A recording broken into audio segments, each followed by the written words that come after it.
Hi, everybody. I'm Yvonne Little, your host of Freight Broker Chic.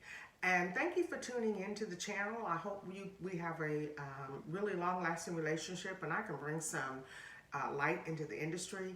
I am not new to freight brokering or logistics, I'll put it that way.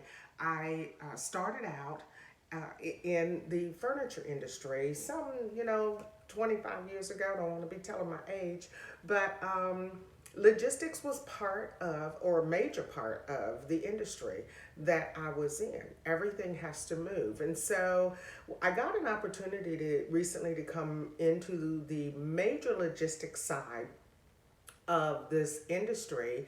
And as I was, searching online and looking for individuals to connect with, people are really struggling to get into the industry. What do I do? How can I get in? I really want to become a freight broker. So I thought I would just begin to share my journey, and that's all this is. I'm not here to train you, anything of that nature. I'm here to share my journey, as well as maybe any mistakes I made. I've been appreciating all the information that you guys have been giving me. Some of you seasoned people, I think it's awesome. I'm just going to share a little bit about what I did and how I ended up being a part of the logistics industry. Many years ago, as a single mom, I was seeking a career that would afford me the ability to give somewhat of a decent life to my two young children at the time. So I ended up, God just opened the door for me to get into the furniture industry, which back 25 years ago was huge. I mean, it was huge. People traveled from all over the world to come to High Point, North Carolina to buy their furniture. It was a status symbol. And so I did many homes in Saudi Arabia, in Kuwait, out of state. I traveled out of state to homes. I worked as an interior designer. Well, we would load the furniture up and in containers, and we had to ship it back overseas. I mean, people waited for months. I mean, IKEA didn't exist and rooms to go didn't exist. I mean, furniture be in a box, it just didn't exist. Everything had to be shipped. Everything was custom and made, and everything had to be shipped, even down to the fringe on a pillow. Was a custom order. And so back then we even hand wrote all those orders. I mean, can you imagine $100,000 worth of furniture? And every line item had to be handwritten. So in tracking that kind of started my open gate into logistics and how things worked. So I eventually moved from residential furniture to contract furniture, which is commercial furniture. So if you have a school or a city government or an office building, I would outfit those buildings and those rooms and provide you with that type of service. Also office supplies. And so you're constantly tracking down the truck, because the client wants to know, where is my stuff? Or, the client waited, 4 months and it shows up in my warehouse and the furniture is sawdust. And so now I got to go back to the carrier, what happened? Or even, it's lost. And over international waters, when I worked I actually went into operations at one point after I left the commercial side, the contract side, and then ended up in an office on the manufacturing side.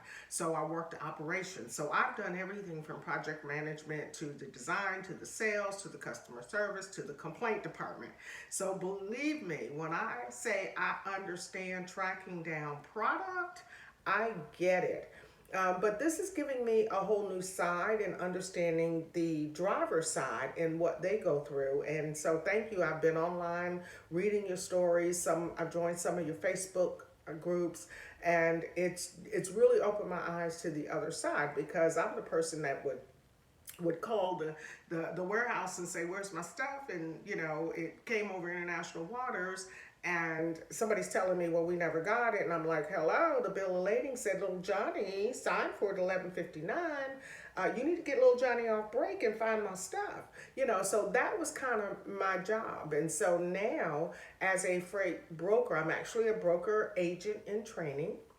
And so I will be training now on the manufacturer that I know so well, the manufacturing side, and connecting the driver, the carrier, so that the retailer or the end user can receive their product on time. And so I just wanted to give you a little heads up on my background. I'm going to be sharing these stories with you. I don't know how often. As I said, I am in training. For those of you who are questioning and want to know, well, how do I get into this business? It really is an open door. I mean, it is, you know, I hate to use the term, people have said to me, well, it's such a good old boy business. Well, so was the furniture industry when I got into it years ago.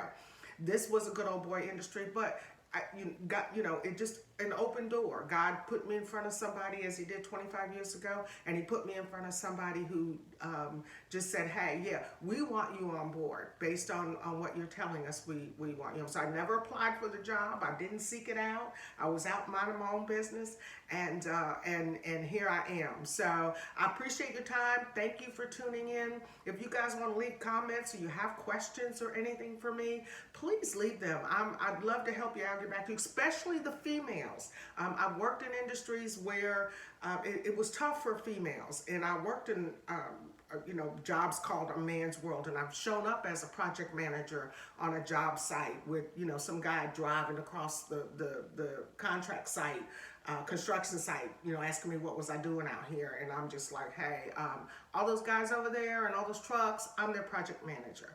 So I get it. But these industries do afford, you females, a great income, and to be able to take care of yourself and take care of your family. And so if there's anything I can do to help you out, please hit me up, leave me comments, and I will do whatever I can to share my story with you. You guys, thank you again for tuning in. I will be back with the next episode and hopefully have some value that I can bring to this channel. Thank you. Have a great day. Bye-bye.